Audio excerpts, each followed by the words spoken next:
तो विद्यार्थियों यहाँ पर घटाव के सवाल दिए हुए हैं। यहाँ पर जो पहला घटाव का सवाल है यह बिना हासिल वाला घटाव का सवाल है, और ये जो दूसरा सवाल है घटाव का यह हासिल वाला घटाव का सवाल है। तो चलिए सबसे पहले हम पहले सवाल को हल करते हैं, अर्थात बिना हासिल वाला घटाव करना सीखते हैं।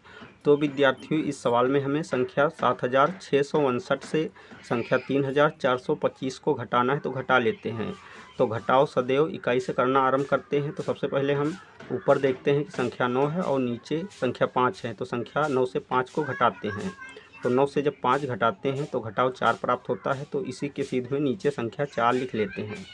अब हम संख्या 5 से 2 घटाते हैं, अर्थात दहाई के स्थान पर स्थित अंकों को घटा लेते हैं। तो 5 से जब 2 घटाते हैं तो घटाव 3 प्राप्त होता है, तो यहाँ पर संख्या 3 लिख लेते हैं।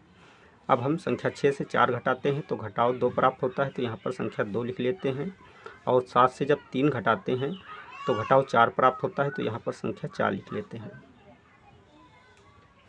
तो विद्यार्थियों इस प्रकार संख्या 7659 से संख्या 3425 को घटाने पर घटाव 4234 प्राप्त हुआ।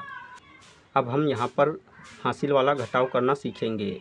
तो विद्यार्थियों इस सवाल में हमें संख्या 6524 से संख्या 3242 को घटाना है, तो घटा लेते हैं। तो सबसे पहले हम 4 से 2 को घटाते हैं। तो 4 से जब 2 को घटाते हैं तो घटाव 2 प्राप्त होता है, तो यहाँ पर संख्या 2 लिख लेते हैं।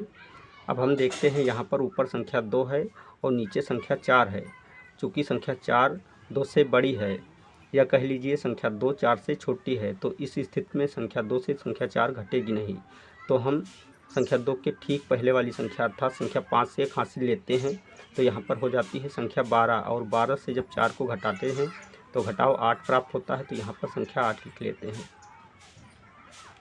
चूँकि संख्या 5 से हमने 1 हासिल लिया था, इसलिए यहाँ पर संख्या 4 ही शेष बची।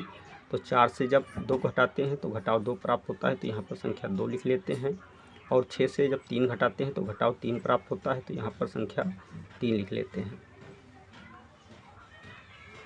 तो विद्यार्थी इस प्रकार संख्या 6524 से संख्या 3242 को घटाने पर घटाव 3282 प्राप्त हुआ।